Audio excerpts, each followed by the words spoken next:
Welcome back to Crime Story. In this episode, we dive into the chilling tale of one of the most infamous and disturbing killers in American history, Ed Gein.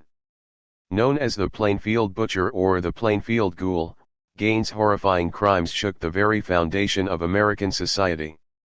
His grotesque acts of violence didn't just claim the lives of innocent women but also left an indelible mark on pop culture, inspiring some of the most memorable and terrifying villains in horror movie history.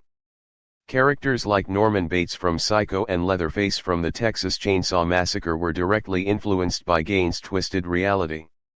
From the isolated town of Plainfield, Wisconsin, came a man whose crimes would haunt generations, and whose legacy still lingers in the nightmares of millions. Today, we're peeling back the layers of Gein's chilling life and exploring the darkness that defined him. Stay tuned as we uncover the truth behind the killer who terrified America and became the inspiration for some of the most iconic fictional murderers of all time. The investigation into Bernice Worden's disappearance quickly escalated as local authorities began to piece together the few clues they had. Frank Worden, devastated by his mother's vanishing, noticed something strange. The last receipt from his mother's store was written for antifreeze, purchased by Ed Gein, a local man known for his peculiar behavior. Ed, a somewhat reclusive and eccentric figure in the town, had a reputation for odd jobs and unusual interests, but nothing had ever hinted at the horror that lurked behind his quiet demeanor.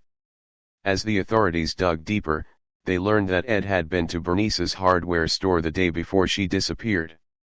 He had mentioned returning the next day, and so, when he did, Bernice was gone, leaving behind the blood-stained floor and the open cash register. The situation began to take a dark turn as investigators turned their focus to Ed's property. When they arrived at his isolated farm, they were unprepared for the shocking discovery that awaited them. Inside Ed's home, the police found a horrifying collection of human remains, items crafted from body parts, and the dismembered body of Bernice Worden. What they uncovered in the shed was only the beginning.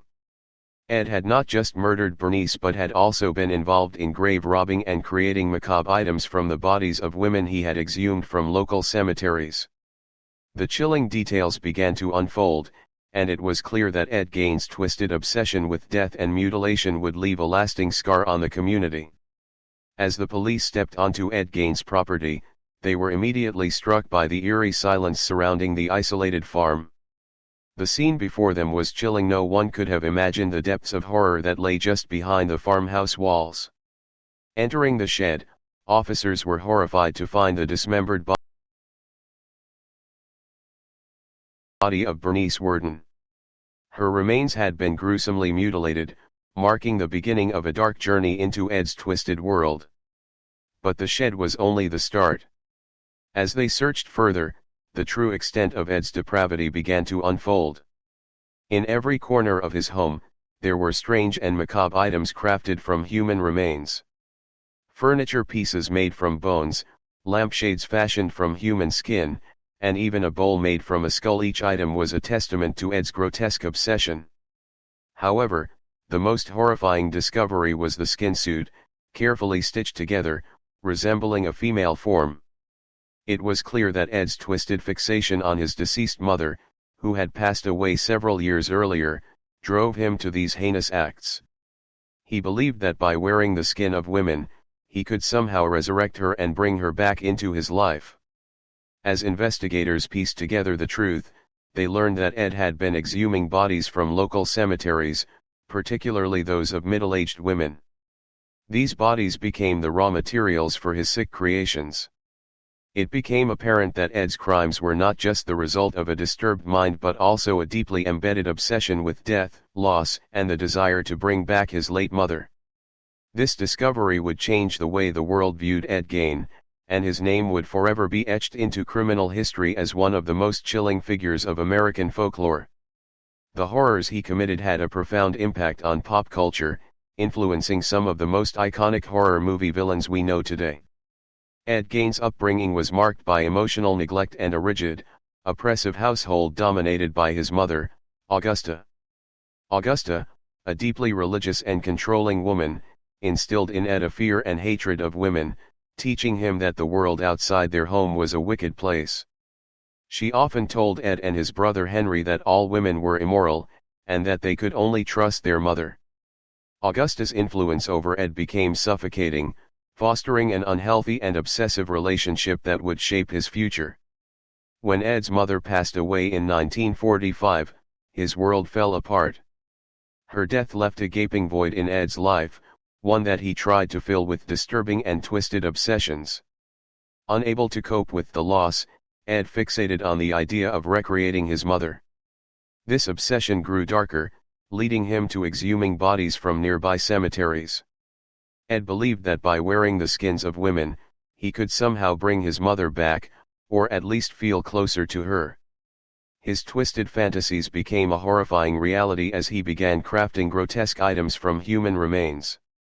The mystery of Ed's brother Henry's death also raised unsettling questions.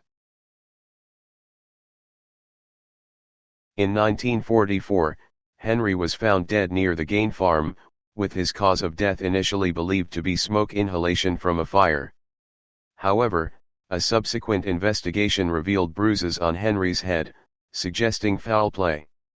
Though Ed was never formally charged, many suspect that he was involved in his brother's death. With no one to challenge his increasingly erratic behavior, Ed's delusions spiraled into the monstrous acts that would eventually make him one of America's most notorious criminals. Ed Gein's life story is one of tragedy, abuse, and an obsession with death and resurrection. It is a chilling portrait of how a broken childhood and the loss of a domineering mother led to a descent into madness. His life became a dark, twisted tale that continues to captivate and disturb people to this day. The investigation into Ed Gein's gruesome crimes unfolded in terrifying detail as police pieced together the chilling truth behind his actions. As they searched his property, they uncovered a horrifying collection of human remains, parts of bodies that Ed had meticulously collected and transformed into macabre items. But this was just the surface of Ed's twisted obsession. Investigators soon discovered that, over the span of 5 years, Ed had been visiting local cemeteries at night, exhuming the bodies of recently buried women.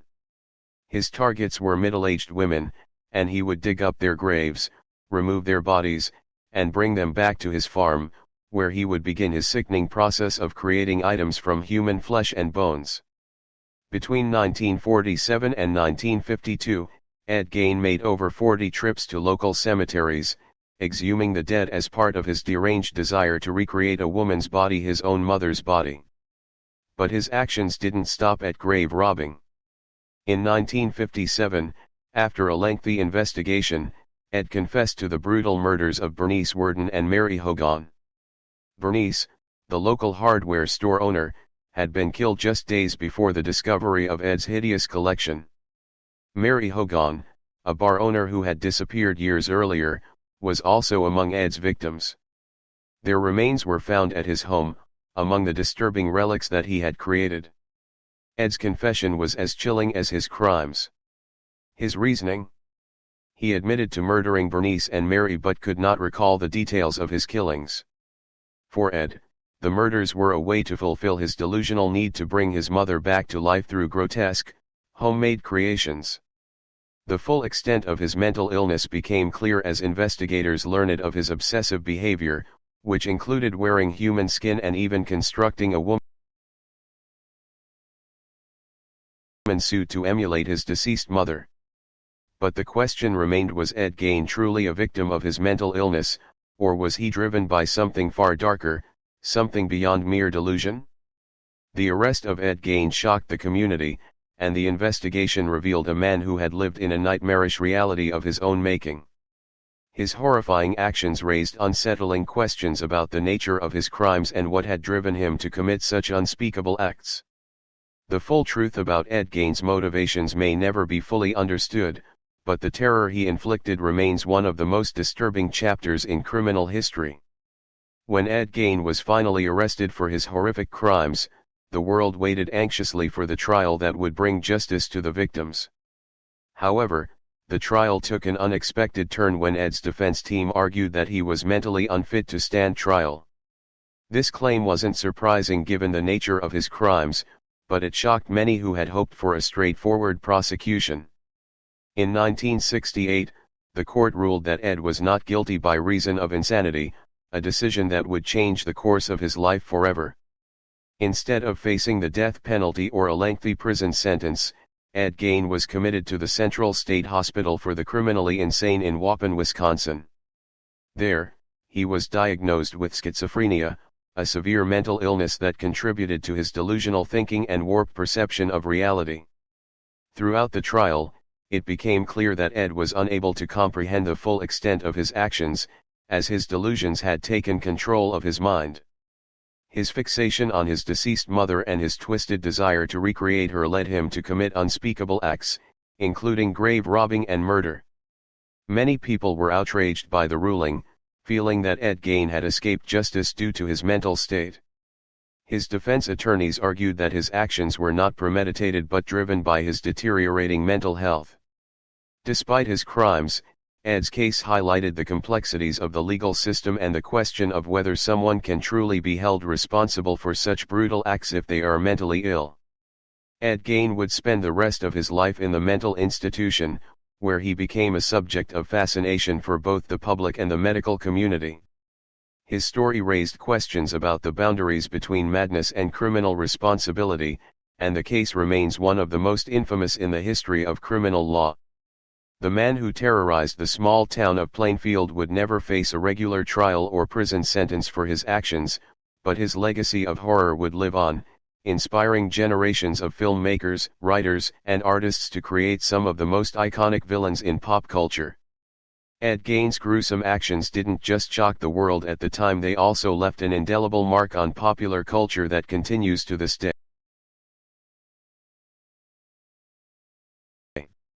While the legal case against him was concluded with a mental institution sentence, the real-life horror that Ed Gein unleashed became the foundation for some of the most iconic and terrifying figures in horror history.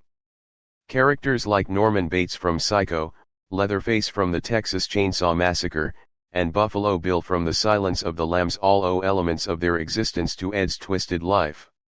These characters, with their disturbing obsessions and grotesque actions, bear a chilling resemblance to the real horrors Ed brought to life. Norman Bates, the troubled hotel owner in Psycho, is perhaps the most obvious manifestation of Ed Gein's influence. Bates's unsettling relationship with his mother, his psychological trauma, and his violent tendencies mirror Ed's own obsession with his mother and his tragic descent into madness after her death.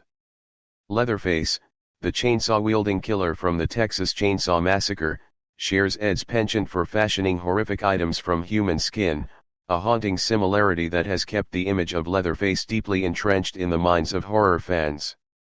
Similarly, Buffalo Bill from The Silence of the Lambs, with his disturbing desire to make a skin suit, reflects the macabre creations Ed made from the bodies of his victims. Ed Gein's impact on horror is undeniable. His real-life terror provided inspiration for filmmakers, authors, and artists to explore the darkest corners of the human mind. These characters, drawn from Ed's actions, continue to shape the horror genre, and his legacy remains a chilling reminder of the thin line between fiction and reality. Ed Gein may have spent his final years in a mental institution, but his influence on pop culture continues to haunt audiences worldwide, cementing his place as one of the most terrifying figures in both real and fictional horror. Ed Gein's name will forever be linked to some of the most disturbing and gruesome crimes in American history. His actions not only terrified his small town in Wisconsin but also left a lasting imprint on popular culture. From the creation of his grotesque furniture and skin suits to his chilling confessions, Ed Gein became the embodiment of horror. But even more than his actions, it's his twisted psychology that continues to intrigue and horrify.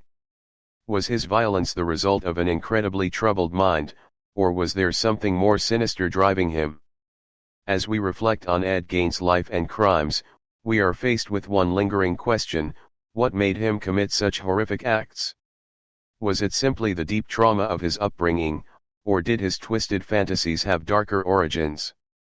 Gein's legacy has influenced horror for decades, inspiring iconic characters in films like Psycho, The Texas Chainsaw Massacre, and The Silence of the Lambs. his crimes remain an eerie reminder of the darkest corners of the human psyche and the chilling fear that lurks there. If you found this story chilling, don't forget to like, share, and subscribe to our channel for more true crime documentaries. What do you think of Ed Gein's case? Let us know your thoughts in the comments below. Stay safe, and stay vigilant.